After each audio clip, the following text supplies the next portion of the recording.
The Chalcedon Foundation presents A Word in Season, Volume 3, written by R.J. Rushdoony, narrated by Nathan F. Conkey.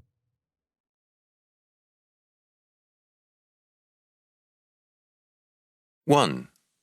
Another King, one Jesus.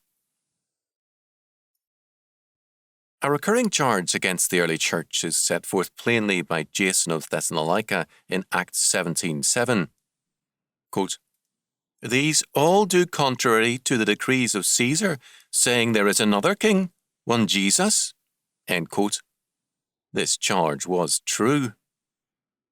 Wherever the church began, there Christians opposed the way of the world.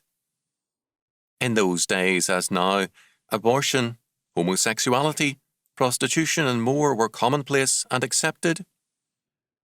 Thessalonica, like Corinth, was a port city and full of the evils then commonplace.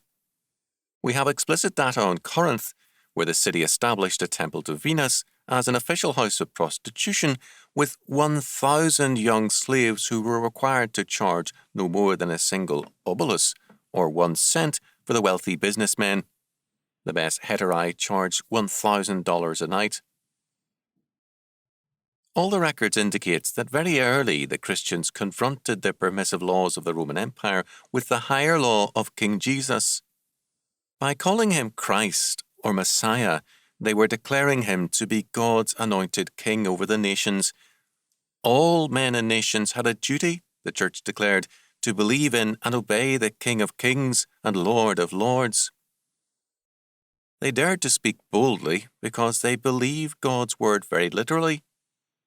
Isaiah 60:12 had declared, quote, "For the nation and kingdom that will not serve thee, the Lord, shall perish. Yea, those nations shall be utterly wasted." End quote.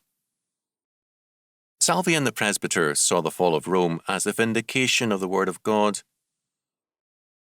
The Christians triumphed despite the bloody persecution because they believed in and obeyed their King, Jesus Christ, and they challenged and fought against the evils of their day. They never doubted that, quote, "Whatsoever is born of God overcometh the world, and this is the victory that overcometh the world, even our faith." 1 John 5:4. Do you share their faith and their holy boldness?